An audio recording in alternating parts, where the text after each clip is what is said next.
All right, welcome to today's Explainer. I am absolutely thrilled to have you here, because today we are going to completely demystify the biology of belly fat loss. We're taking a hard, data-driven look at the timeline and the actual science behind getting a leaner midsection. So forget the fads and forget the guesswork. We are going to use real data to break this whole thing down into a structured, highly predictable three-layer framework. If you have ever felt frustrated by stubborn stomach fat, and let's be honest, who hasn't, this explainer is literally going to change the way you look at your body. To really ground this science in reality, I want to introduce you to a guy named Nomesh. At 35 years old, Nomesh started his fitness journey carrying the most belly fat he'd ever had in his life. He honestly felt like he was just genetically cursed in that department. And, when he got his day one DEXA scan, the numbers kind of confirmed his worst fears. His belly fat clocked in at a staggering 34.4%. That was higher than anywhere else on his body. But here's the thing, this brilliantly illustrates the biological reality of where the male body strongly prefers to store excess weight. He wasn't doing anything uniquely wrong, his body was simply doing exactly what it was programmed to do. Okay, let's dive into this biological difference because it is just fascinating. A team actually analyzed 8 years of DEXA scans from nearly 18,000 American men and women, and the data paints a crystal clear picture. For men, who are over 25% total body fat, the stomach absolutely becomes the primary priority for fat storage. It's the first place it goes and, unfortunately, the hardest place to pull it from. But women generally have a totally different biological blueprint. Take Nicole, for example. She started her journey at 33% total body fat, but the data shows that women tend to store way less fat in the belly initially, heavily prioritizing fat storage in their hips, legs, and arms instead. So here is our roadmap for today. 1. The belly fat problem. 2. Layer 1, the outer shell. 3. Layer 2, the plateau. 4. Layer 3, stubborn fat. And finally, 5, the final reveal. Let's get right into it. Section 1. The belly fat problem and understanding fat storage. Understanding this problem really is the key to setting realistic expectations for yourself. The data here acts as pure reassurance. Look, when you start losing weight at a higher body fat percentage, the fat quickly drops off from the easiest to access areas. We're talking the arms, the legs, and the hips. Meanwhile, the fat in the belly essentially flatlines. It barely moves, and that can be so incredibly frustrating. But the data shows that right around that 30% body fat mark, belly fat finally starts to nosedive. Once your body burns off the easy fuel, it is forced to start pulling from the stomach. Moving on to Section 2, Layer 1, the outer shell, which is biologically the easiest fat to lose. Now, this outer shell completely hides any abdominal definition. The paradox here is that it's biologically the easiest fat to burn, but it presents a massive mental hurdle. To burn through it, though, you really don't need extreme measures. Nomesh's starting protocol required just 4 core habits. 3 strength training workouts a week, eating a palm-sized portion of lean protein at every meal, hitting a baseline of 8,000 steps a day, and doing a daily morning weigh-in. Get this, he didn't even count calories at first. But the absolutely crucial element here was a bonus habit: taking daily progress photos. And let me tell you, those photos were vital because of what happened next. By day 30, Nomesh actually texted his coach, totally doubting the plan was even working. He had lost 7 pounds on the scale, but he felt like his belly looked exactly the same. And honestly, this is where so many people just throw in the towel. But when they reviewed his progress photos, the truth was obvious. His chin, his chest, and his arms had visibly leaned out. He was losing fat, just not where he wanted it yet. His waist was actually down 3 centimeters, but because the belly has so much volume to lose before the abs appear, it just felt like zero progress to him. All right, on to Section 3, Layer 2, the plateau, where your metabolism adapts. So, when Nomesh burned off that first layer and hit about 20% body fat, a boundary that sits right around 28% for women, by the way, his easy progress basically halted. And this brilliantly illustrates exactly what's happening beneath the surface.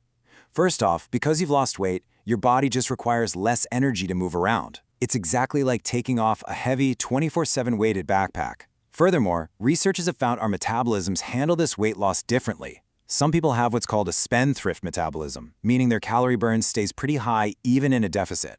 But others have a thrifty metabolism. This type actually adapts to the fat loss, actively conserving energy, by making you subtly sit more and fidget less, which slows your weight loss down to an absolute crawl. To beat this thrifty plateau, the habits from Layer 1 just aren't going to cut it anymore.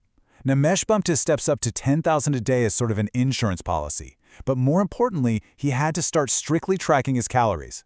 Based on his weight and activity, he needed to hit a precise target of 2,100 calories per day. As a quick rule of thumb for you, taking your body weight in pounds and multiplying it by 10 to 12 gives you a really good rough target for this stage. But here is the real secret to sustainability. Within those 2,100 calories, he intentionally saved room for one daily treat, like a sugar-free Jell-O or a Coke Zero. He did this just to maintain his sanity, while keeping that biological deficit totally intact. Which brings us to Section 4, Layer 3, Stubborn Fat, otherwise known as the final boss battle. This realm of truly stubborn fat occurs when men drop below 15% body fat, and every single pound lost starts to feel like a massive biological battle. To understand why this fat is so incredibly stubborn, we have to look closely at cellular biology, because not all fat is created equal. The fat you burned off in the earlier layers was packed with beta receptors. These act like a biological gas pedal. Your body easily accesses and burns this fat for energy. But the fat in the lower belly and the love handles? It is dense with alpha-2 receptors. These function as a brake pedal. They literally slow down fat release, ensuring your body keeps some reserves on hand just for survival. So, the absolutely crucial point here is that to force your body to burn through these stubborn alpha-2 receptors, the margins for error become razor thin. Nomish was experiencing intense biological hunger signals, poor sleep, and low energy. To combat this boss battle, they had to make highly tactical food swaps. The absolute most critical change? Swapping out his daily rice for yellow potatoes. Now, why potatoes? Well, because in clinical satiety index studies, yellow potatoes score as the single most filling food you can possibly eat. This allowed him to stretch his tight calorie budget as far as humanly possible to combat that intense hunger. But listen to this. Even with perfect nutrition, pushing your body this hard creates a massive spike in stress hormones, specifically cortisol. And high cortisol forces the body to retain water. You can literally wake up looking softer and more bloated than the day before, which, as you can imagine, creates sheer panic. So what's the counterintuitive biological fix here? A diet break. Instead of eating less, Nomesh actually increased his intake by 500 calories, mostly from carbohydrates, for just 5 days. This signaled to his body that it wasn't starving, his cortisol plummeted, the water weight flushed right out, and his abs actually came back looking sharper than ever before. It's a total game changer.